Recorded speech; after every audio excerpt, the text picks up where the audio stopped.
भगवान के नाम को इस शरीर की जो दहली है मुख, इस मुख में भगवान का नाम रखेंगे तो बाहर भी उजेला होगा और अंदर भी होगा।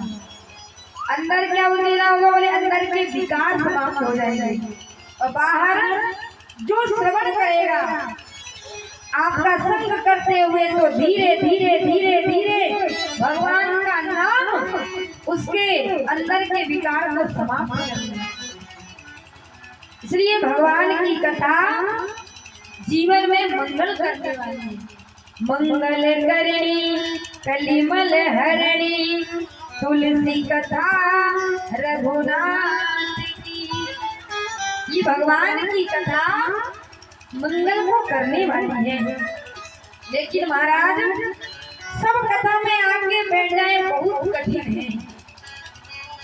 भगवान की कथा सबको अच्छी नहीं लगती है। बोले क्यों? जिसके पूर्व जन्म के पाप लदे हुए हैं उसको भगवान की कथा में मन नहीं लगता। पहले तो घर से चले गए और घर से चल दिया, मान लो किसी के साथ जबरदस्ती किसी ने लाके बिठा दिया कथा में, तो आते ही कथा में फिर तो निद्रा देवी सवार हो जाता है। निद्रा देवी जानते हो किसको कहते हैं? नींद। यही निद्रा देवी है। ये जानते हो किसकी पत्नी है? किसकी है? निद्रा देवी किसकी पत्नी है? कुंभकर्ण की। ये सांप छोड़ने वाली नहीं है। कथा में आके बैठ गए। यदि महाराज मन नहीं लग रहा है और नींद आई समझ जाना कुंभकर्ण की पत्नी सिर पे बैठ रही है। इसलिए भगवान की कथा को प्रेम से सुनिए। ये भगवान की जो कथा है ये मंगल करने वाली है। ये कुछ ना कुछ हमको अपने जीवन में देती जरूर है। कथा में आके भले ही सो जाइए लेकिन कथा सुनिएगा नहीं। बोले क्यों? बोले पाप जो है ना वो कथा सुनने नहीं देते। तो करे क्या? बोले कथा में आइए सोइए, धीरे धीरे पाप खत्म होते जाएंगे और जिस दिन पाप खत्म हो गए उसी दिन से हमारा सोना बंद हो जाएगा। इसलिए भगवान की कथा में जरूर आइए। लेकिन बाबा कहते हैं आवत ही सर अति कठिनाई, आवत ही सर अति कठिनाई, आवत ही सर अति कठिनाई, आवत ही सर अति कठिनाई, राम के पावी तो आई न जाई, राम कृपा जो आई न जाई। ये बाबा ने लिखा है जिसमें भगवान की कृपा होगी वही कथा में आके बैठता है। तो अति हरि कृपा जाहि पर होई, अति हरि कृपा जाहि पर होई, अति हरि कृपा जाहि पर होई, अति हरि कृपा जाहि पर होई, पावे महाराज सोई, पावे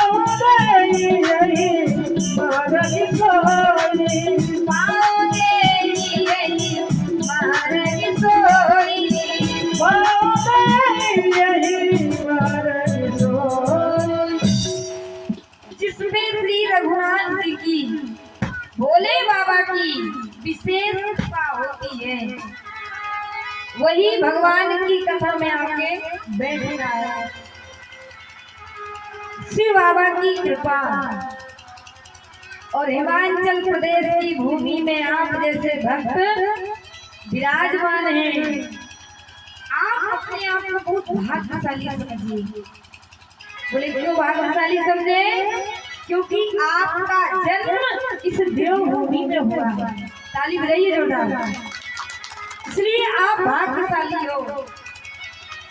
ये देवभूमि जैसे उत्तराखंड की देवभूमि है, ऐसे ही हिमाचल प्रदेश की ये भी एक देवभूमि है। यहाँ देवी देवताओं का आगमन हुआ है। यहाँ सिद्ध महापुरुष आते जाते रहते हैं। इसलिए महाराज ये भगवान की कथा हमको प्रेम करना सिखाती है। कुछ ना कुछ भगवान की कथा देती जरूर है।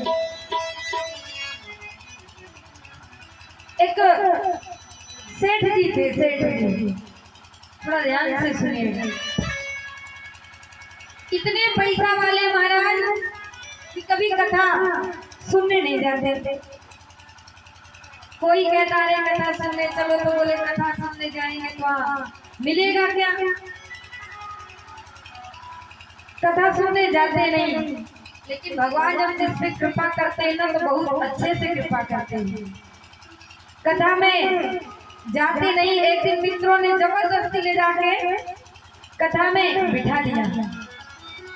पत्नी घर में थी। पत्नी ने सोचा बहुत अच्छा हुआ, कभी कहीं जाते नहीं थे, घर में ही बैठे रहते थे। आज कथा में गए तो कुछ ना कुछ तो सीख के आएंगे जरूर। अब महाराज कथा में गए तो ऐसे आसन लगा हुआ था, और जो कथा कराने वाले होते ना, तो कोई आता है तो कहते आइए आइए महाराज, बैठिए बैठिए, स्वागत है आपका। तो आयोजक ने उनको बिठाया, बोले आइए आइए।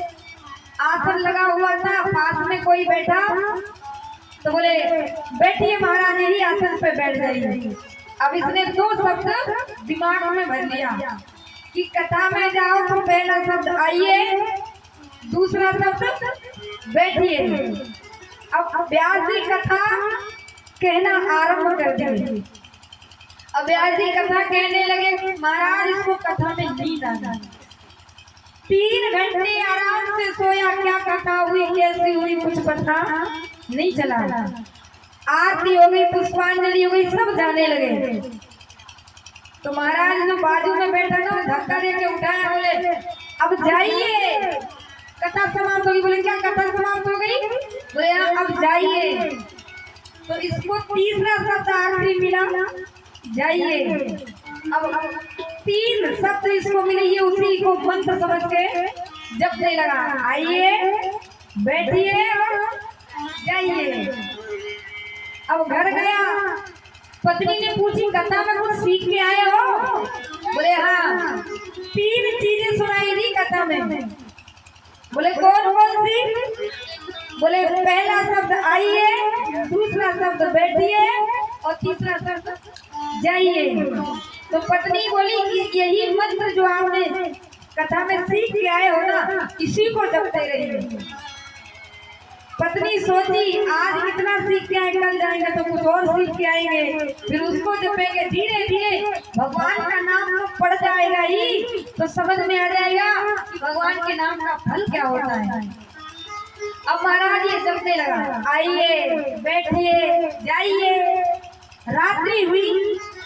अब दिन भर तो कथा में सोया था, तो रात में कहीं नींद आने वाली है? जो दिन में सोते उनको रात में नींद आती नहीं। अब पत्नी तो सो गई, लेकिन ये बस बिस्तर में बैठा बैठा लाइट बंद कमरे की, आइए बैठिए जाइए। तब तक महाराज क्या हुआ, अर्धरात्रि में उसके घर खिड़की से चोर घुसा था। कहीं से चोरी करके इतना माल लाया था, चोर घुसा तो इसने पहला शब्द बोला आइए।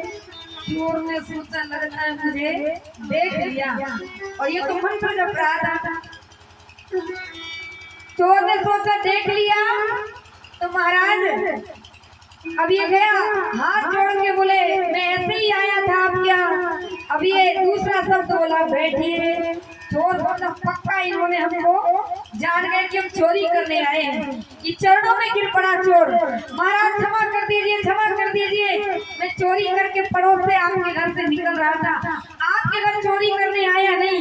जितना सोना चांदी चांदी लेके आया हूँ, आप ले लीजिए। सब छोड़ने रख दिया और एक तीसरा शब्द बोला, जाइए। ताली बजाइए जोरदार। चोर सोना चांदी छोड़ के चला गया। इसने देखा, लाइट जला के पत्नी को उठाया, बोले देखो देखो सोना मिल गया, सोना मिल गया। पत्नी कहती है, तुमने 3 शब्द कथा से सीख के आइए, बैठिए, जाइए, तो आपको इतना धन मिल गया। काश आप भगवान की कथा सुन के मन से आते तो उस परमात्मा की प्राप्ति हो जाती। ताली बजा दो।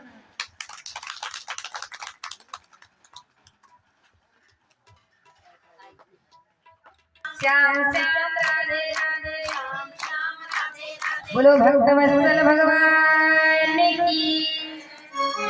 तो ये जो कथा है, ये हमको जीवन में कुछ ना कुछ देती जरूर है। पत्नी ने उसकी कहा, अभी बेमन से सुन के आए थे तो धन मिल गया।